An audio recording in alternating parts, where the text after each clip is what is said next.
District. I'm Steve Goldstein with Mark Brody. So we hear a lot about states competing for jobs, especially high-paying, high-skill kinds of jobs.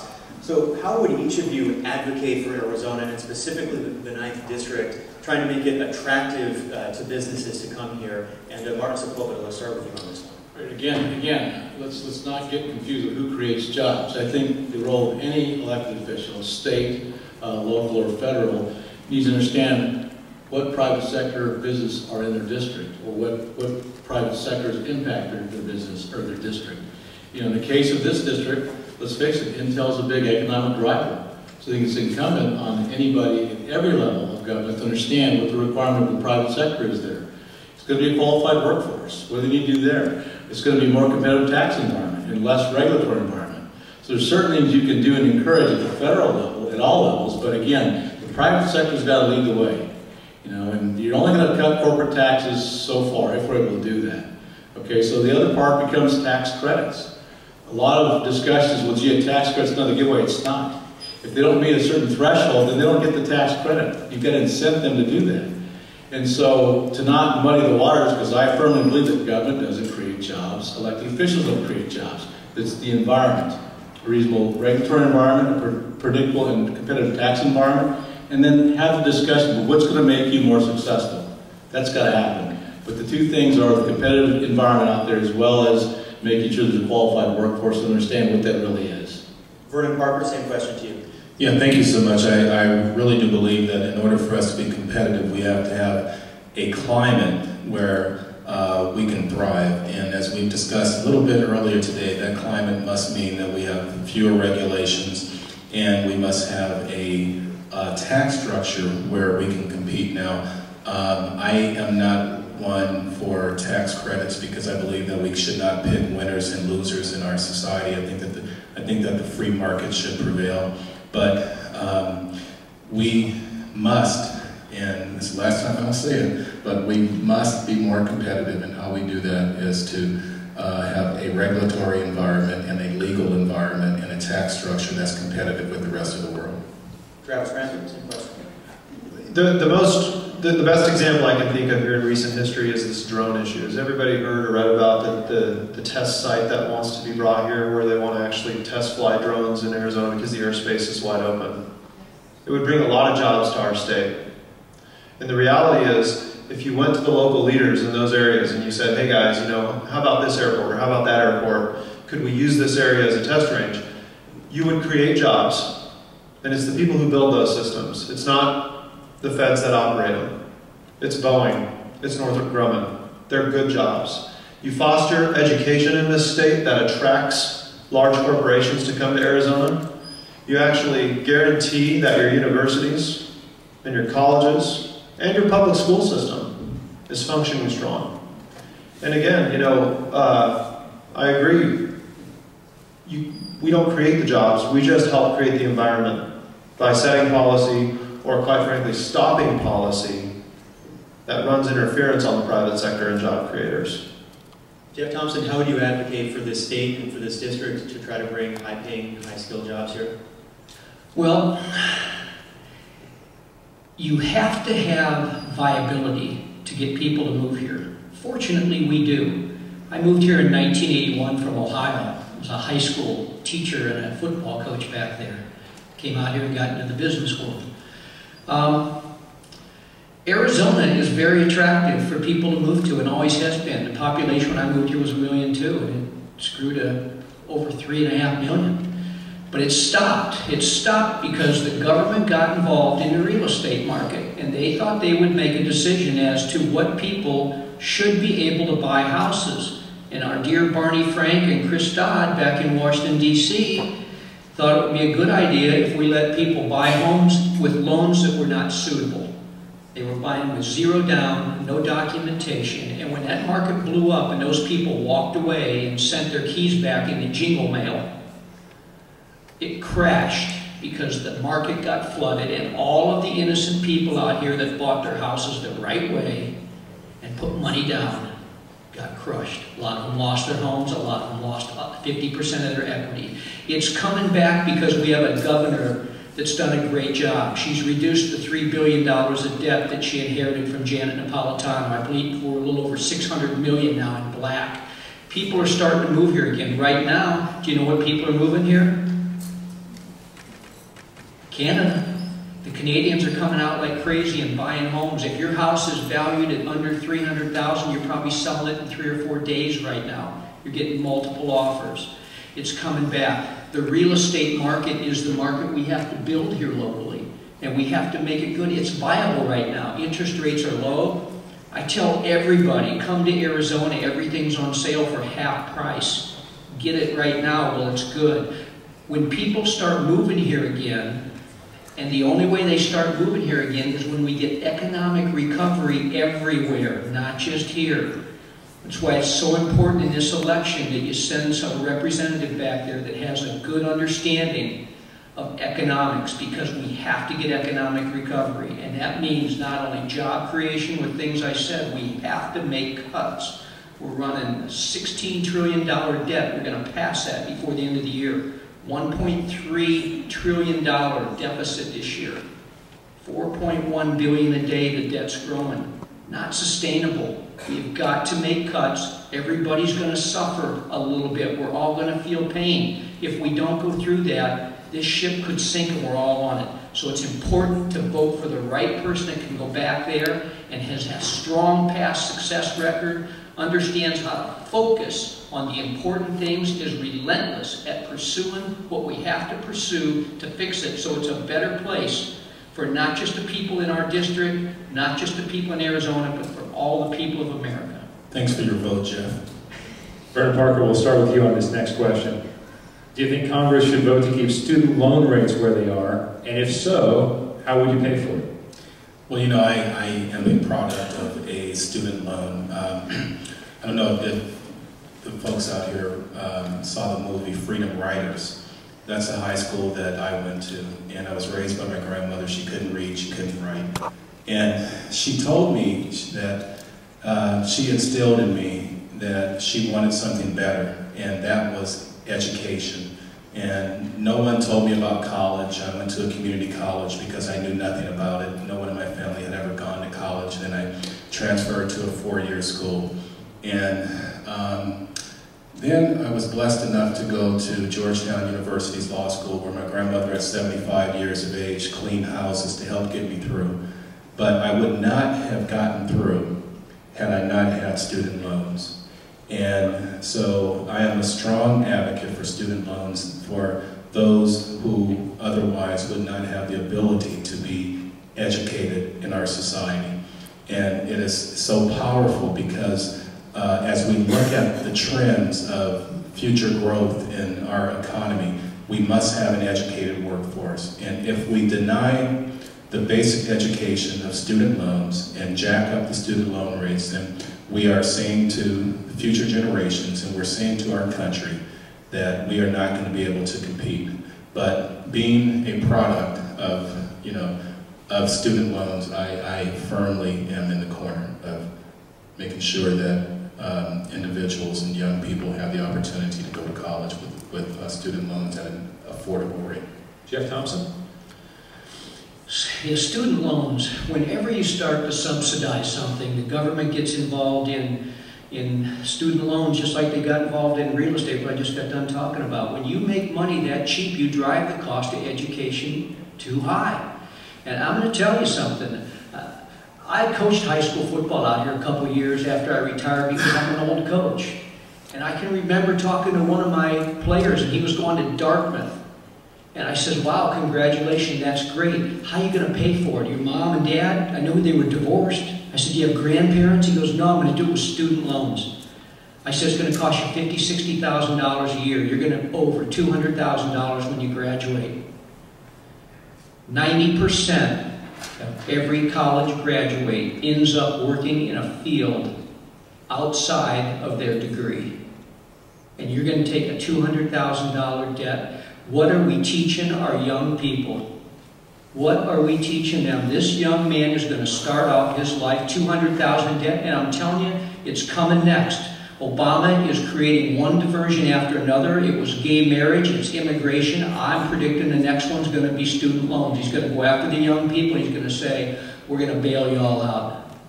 And this country was founded, all of our ancestors came here because there was an opportunity to have a better life. Not entitlements, not a welfare state. People came here because they said, if I work hard, I can make a better place for myself and my family. And that's what we've got to get back to. We cannot continue down the road of saying, the government's going to bail you out, the government's going to give you cheap money, the government's going to give you health care, the government's going to pay you money when you get to retirement. Step up, stand on your own 2 feet, strap your boots on, buckle your belt, and get to work and do things the right way and do it for yourself. The government, when they pay for things, they're taking it from a hard-working American through tax dollars, and that's not right. Travis Grantham, student loan rates? Yeah, was that the question? It was. Oh, okay. I wasn't sure. You know, student loan rates and how to pay for it. We've heard a good story, and we've heard a lot of problems. Over $1 trillion in student loans are out there. And, you know, I'm of the opinion if you double the interest rate, we're probably never going to get that money paid back. Just a hunch. So no, I would not support raising the interest rate on student loans. That's not going to help anybody. And then you come to this question of how do you pay for it? I'll tell you how you pay for it. You stop the fraud, waste, and abuse in this federal government. You know, I serve in the Air National Guard, and I'm proud of that service. And this is across the federal government. This is not just in our military, but it's everywhere. This government spends our money down the drain every September to try to get the bank account to hit zero so that on October 1st, the same amount of money or more shows up for the next year's fiscal year. That has to stop. Common sense solutions, realistic, achievable solutions, actually working to fix the problem. And the threat of, we have all these outstanding student loans, how are we going to pay for them? The one thing you don't do is compromise the education. One of the cornerstones of our society, and quite frankly, one of the best things we can bet on in the future.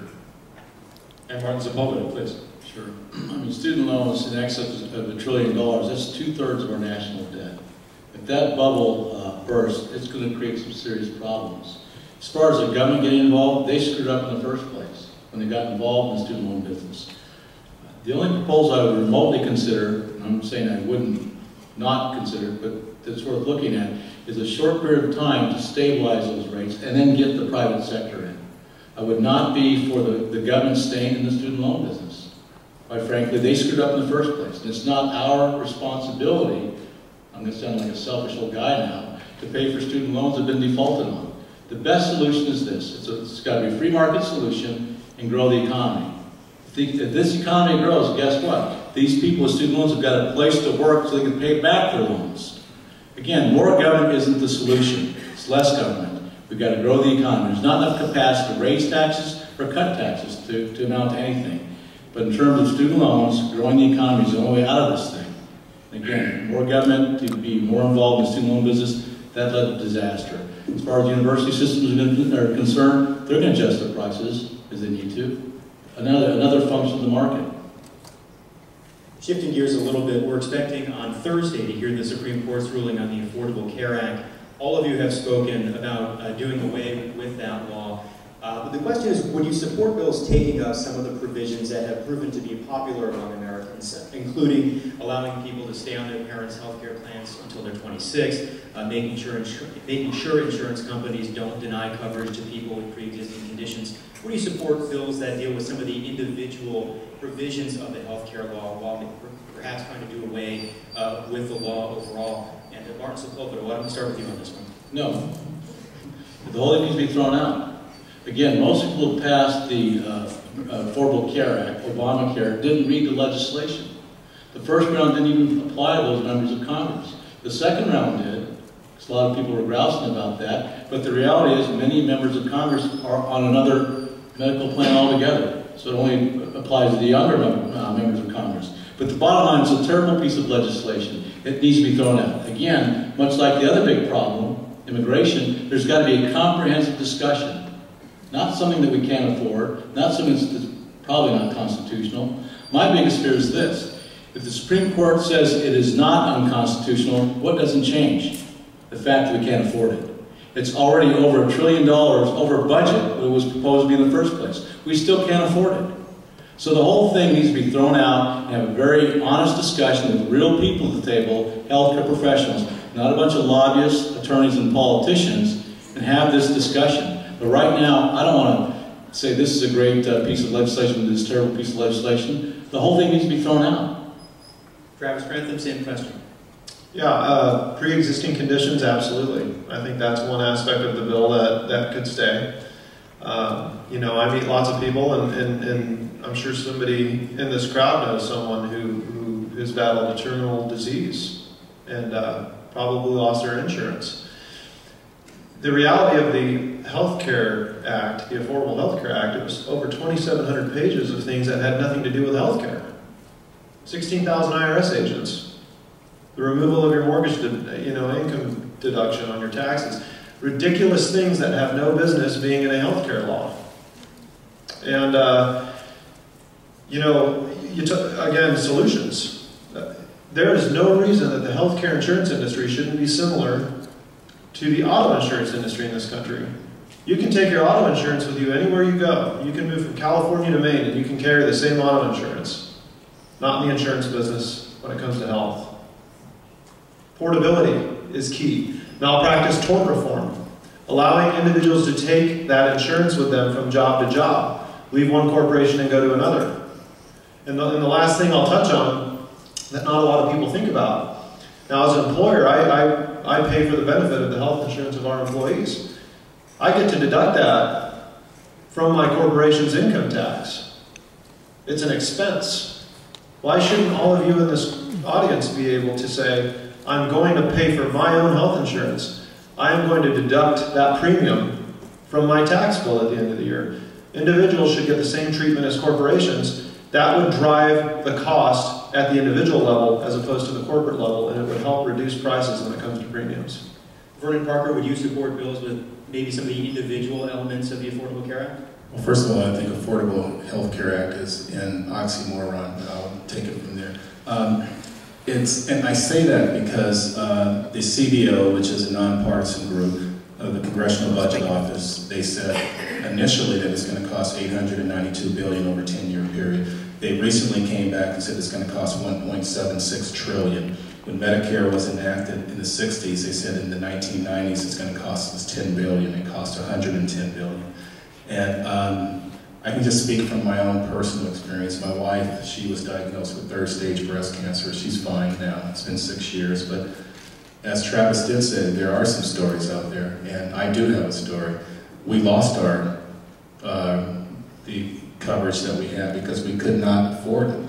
But we had to turn to catastrophic health care coverage. But even saying that, I do not believe that it's the role of the federal government to implement the quote Affordable Health Care Act, because never before in American history have we told a small business, for example, that if you hire more than 50 employees and they work more than 39 hours per week, that they will be penalized for it.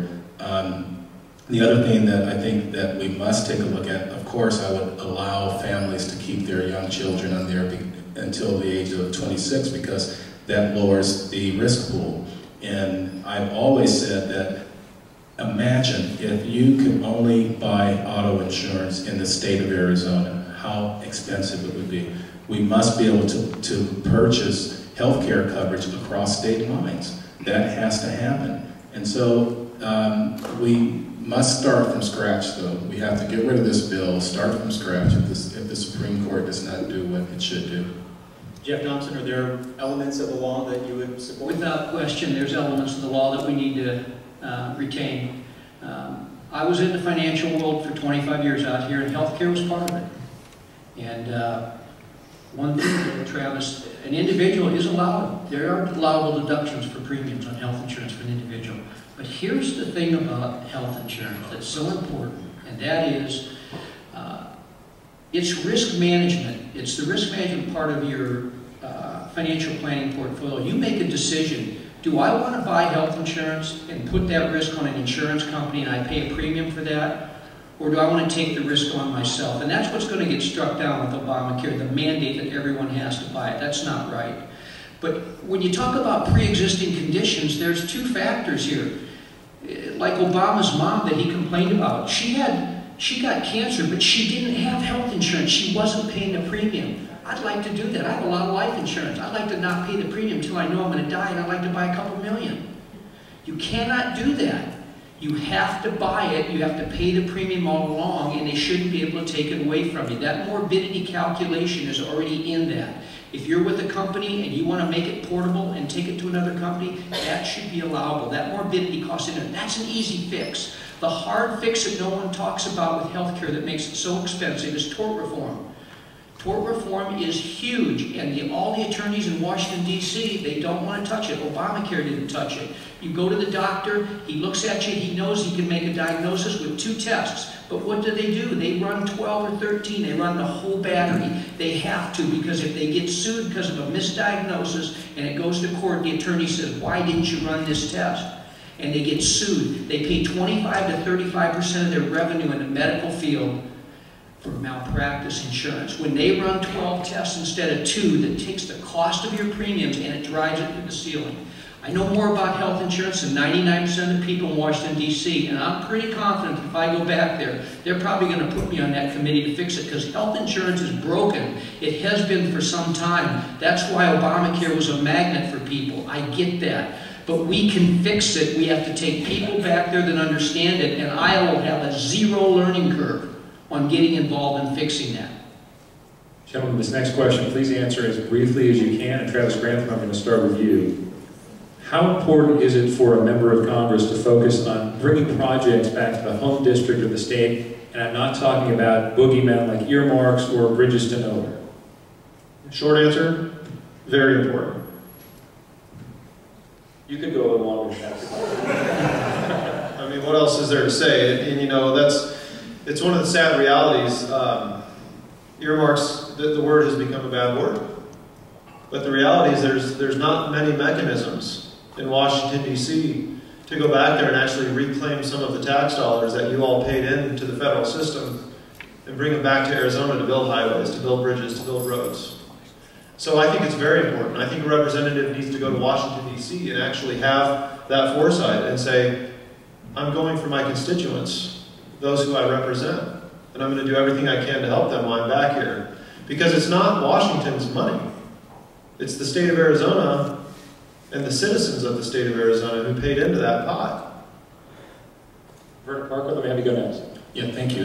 Yes, over the years, Arizona has been a donor state, and we've given more money to the federal government than we have taken back.